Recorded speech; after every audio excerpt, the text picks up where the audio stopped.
नमस्ते दोस्तों, कैसे हैं आप लोग। हमारे चैनल में आपका स्वागत है। वीडियो की शुरुआत में सबसे पहले हमें एक कैफ़े को दिखाया जाता है।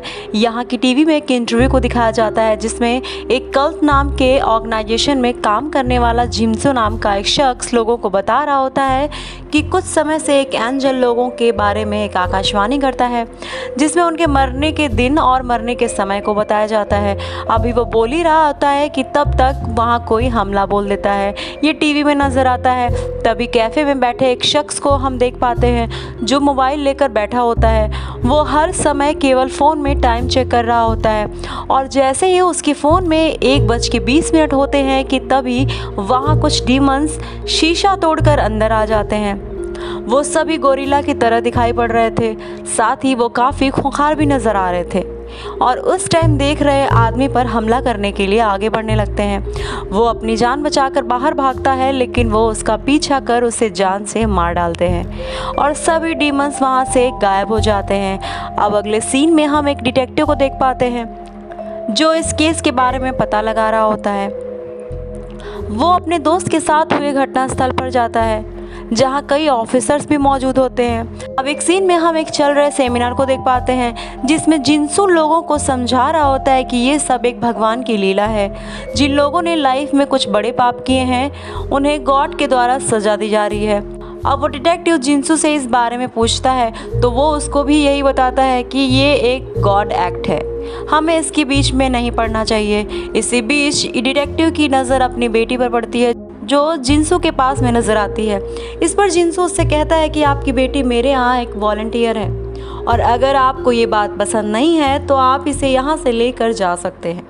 इसी दौरान वो अपनी लाइफ की स्टोरी भी बताने लगता है कि कैसे मैंने पूरी लाइफ अपने आप को मारने की कोशिश की। इसके चलते मैं तिब्बत तक पहुँच गया था जहाँ मुझे 3 डीमंस नज़र आए। वो एक आदमी को मार रहे थे तो मैं समझ गया कि ये सब गॉड एक्ट है। वो जब चाहेंगे तभी कोई मर सकता है, उनके मर्ज़ी के खिलाफ कुछ भी नहीं हो सकता है। इसके बाद से वो लोगों को ये बताने में लग गया कि लाइफ में अच्छे काम करो और बुरे कामों को छोड़ दो। इसके साथ ही वो उस डिटेक्टिव से ये भी बताता है कि मुझे पता है कि आपकी वाइफ को किसी ने मार दिया और वो सिर्फ 6 साल में ही बाहर भी आ गया। अब ये सीन यहीं रुक जाता है और अगले सीन में हम एक पार्क नाम की महिला को देख पाते हैं। वो जब अपने घर जाती है तो देखती है कि उसके बच्चे उसके जन्मदिन के लिए बर्थडे का सरप्राइज़ लाते हैं। वो इस बात को देखकर खुश हो जाते हैं। वो इस पल का एक वीडियो भी बना रहे होते हैं। इसी वक्त ये भविष्यवाणी होती है जिसमें एंजल आके उसको बताता है कि 5 दिन बाद 3 बजे ठीक उसकी मौत होने वाली है। अब हम अगले सीन में एक ऑनलाइन वीडियो को देख पाते हैं जिसमें एक आदमी जोकर टाइप के अजीब गेटअप में नजर आता है। ये एक ऑर्गेनाइजेशन का हेड होता है जिसमें कुछ क्रिमिनल्स के रिकॉर्ड को रिलीज़ किया जाता था। वो इस वीडियो में बता रहा होता है कि ये कोई गॉड एक्ट नहीं है और इस बात को साबित करने के लिए इस ऑर्गेनाइजेशन के कुछ लोग एक आदमी को बुरी तरह पीटते हैं। इसकी वीडियो भी ऑनलाइन दिखाई जाती है।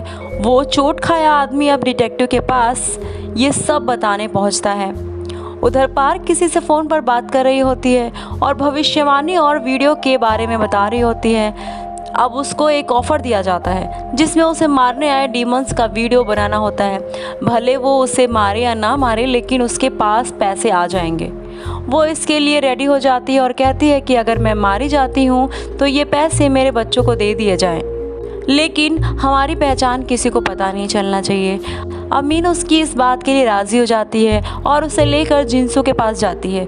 मीन जिनसू से कहती है कि उनकी पहचान किसी के सामने नहीं आनी चाहिए तो वो भी मान जाता है और सवाल पूछने लगता है। अब वो उससे पूछता है कि आखिर तुमने अपनी लाइफ में ऐसा कौन सा पाप किया है जिससे तुम्हें ये भविष्यवाणी मिली। मीन उससे उसका जवाब देने के लिए मना करती है और डिटेक्टिव को वो साथ लेकर चली जाती है। उनके साथ डिटेक्टिव का एक असिस्टेंट भी था जो एरोहेड को फॉलो करता था, इसलिए पार्क और उसकी फैमिली की इन्फॉर्मेशन को नेट पर वायरल कर देता है। अब पार्क मीन को कॉल करके बताती है कि हमारे बारे में सभी को जानकारी हो गई है। ये कैसे हुआ, आपने तो वादा किया था। अब उसके बच्चों को कनाडा भेजा जाता है। उधर डिटेक्टिव के पास उसकी बेटी का कॉल आता है और वो उससे बताती है कि वो अपने किसी दोस्त के घर रहने वाली है। अब अगले सीन में उसकी बेटी और जिनसू एक साथ बात करते नजर आते हैं। दोनों उसकी मां के कातिल को जलाकर मार देते हैं। उधर 5वां दिन आ जाता है जिस दिन पार्क को मारे जाने की चेतावनी मिली थी। जैसे ही 3 बजते हैं तभी दीवार को तोड़कर 3 डीमंस आते हैं और उसे मारने लगते हैं। उसे बचाने के लिए डिटेक्टिव काफ़ी कोशिश करता है लेकिन कुछ भी नहीं कर पाता है। अब डिटेक्टिव अपने आप को अस्पताल में पाता है और उसे पता चलता है कि उसकी बेटी अभी तक वापस नहीं आई है। टीवी पर वो जिंसू को देखता है, तभी उसकी नज़र उसके पीछे टंगे उसकी बेटी के कोट पर पड़ती है। अब एरोहेड एक बार फिर ऑनलाइन आता है और मीन को दोषी बताता है। इसके बाद मीन डर कर शहर से भागने के लिए तैयारी में लग जाती है। अब उसे एक फाइल मिलती है जिसमें जिंसू के लिए भविष्यवाणी मिली होती है जो लगभग 14 साल पहले मिली होती है। वो अब उसे पुलिस स्टेशन में लेकर जाती है। वहाँ कोई नहीं होता है क्योंकि यहाँ भी एरोहेड ने हमला कर दिया होता है। मीन और उसकी माँ को एरोहेड के कुछ लोग काफ़ी मारते हैं। मीन एक जगह पर घायल होकर पड़ी थी। उसे देखने में ऐसा लग रहा था कि वो मर चुकी है। उधर डिटेक्टिव को जिंसू ने मिलने बुलाया था। वो जब वहाँ पहुँचता है तो जिंसू उससे बताता है कि मेरी मौत की भविष्यवाणी भी 14 साल पहले ही हो चुकी है, जो 10 मिनट में ख़त्म होने वाली है, यानी कि मैं 10 मिनट बाद मरने वाला हूँ। लेकिन मुझे इस बात का नहीं पता कि मैंने ऐसी कौन सी गलती की थी जिसकी वजह से मुझे ये भविष्यवाणी 14 साल पहले ही मिल गई थी। इसी कारण मैंने अपनी पूरी लाइफ डर में बिता दी और मैंने केवल अच्छे काम किए और मैं अब बस ये चाहता हूँ कि सभी लोग ऐसे ही डरें और अच्छे काम करें। इस बात को सुनकर डिटेक्टिव काफ़ी गुस्सा होता है और अपनी बेटी के बारे में पूछने लगता है, जिसके बाद जिंसू उसके सामने 2 विकल्प रखता है। पहली तो ये कि अगर तुमने मेरी मौत की वीडियो बनाकर अपलोड किया तो मैं भी तुम्हारी बेटी को कत्ल करते हुए वीडियो को अपलोड कर दूंगा। दूसरा ये बोलता है कि तुम मेरे मरने के बाद मेरी बॉडी को ठिकाने लगा देना, जिससे कि किसी को पता न चल सके कि डीमंस ने मुझे मारा है। 10 मिनट पूरा होते ही डीमंस आते हैं और उसे मारकर गायब हो जाते हैं और वो डिटेक्टिव उसकी बॉडी को ठिकाने लगा देता है। अब सीन 4 साल के बाद का दिखाया जाता है जहाँ एक कल्ट का आदमी ये बोल रहा होता है कि जो लोग अपने मौत की भविष्यवाणी को छिपा रहे हैं उन्हें यहाँ आकर सबको बताना चाहिए। अब बे नाम का आदमी जो वीडियो एडिटिंग का काम करता होता है वो इस काम से काफ़ी परेशान नज़र आता है। उसका एक न्यू बॉर्न बेबी होता है जिसकी तबीयत ख़राब होती है। अब बे की वाइफ की कॉल आती है और वो उससे कहती है कि तुम्हें बेबी की एक वीडियो बना के भेजती हूँ। और जब वो जाती है तभी देखती है कि उस बच्चे को भी मौत की भविष्यवाणी मिल रही होती है, जिसकी मौत 5 दिन बाद हो जाएगी। अब कल्ट के लीडर को पता चलता है कि मीन अभी जिंदा है और वहीं जब बे को अपने बेबी के बारे में पता चलता है तो वो मीन से मिलकर सब बताता है। वो कहता है कि कहा जाता है कि जो इंसान गलत काम करते हैं उन्हें केवल सज़ा मिलती है, तो मेरा बेटा तो अभी कुछ ही दिन पहले पैदा हुआ है। इस पर मीन उसे बताती है कि ये भ्रम जिंसू का फैलाया हुआ है, वो अब खुद भी मर चुका है। वो उससे कहती है कि अगर तुम्हारी परमिशन हो तो क्या हम तुम्हारे बेबी का लाइव ब्रॉडकास्ट कर सकते हैं, जिससे कि लोगों को समझ में आए और वो मारे जा रहे लोग और उनकी फैमिली से घृणा ना करें। अब सुडोल फॉर्म जिसमें कि मर रहे लोगों की लाश को ठिकाने लगाने का काम चल रहा था, वो मीन और एक प्रोफेसर चला रहे थे, जिससे कि किसी को उनके मारे जाने का पता न चल पाए। जो भी लोग मारे जाते थे उनकी लाश को ये लोग ठिकाने लगा देते थे या लापता कर देते थे। उसमें से एक प्रोफेसर को एरोहेड के लोग मार डालते हैं और अब मीन को नेक्स्ट टारगेट बनाते हैं। अब बे की वाइफ अपने बच्चे को लेकर कल्ट के लोगों तक पहुंच जाती है और वो भविष्यवाणी की वीडियो दिखाती है। वो लोग जब वीडियो देखते हैं तो हैरान रह जाते हैं, लेकिन सोचते हैं कि अगर ये वीडियो लोगों ने देख लिया तो हम पर से उनका भरोसा उठ जाएगा।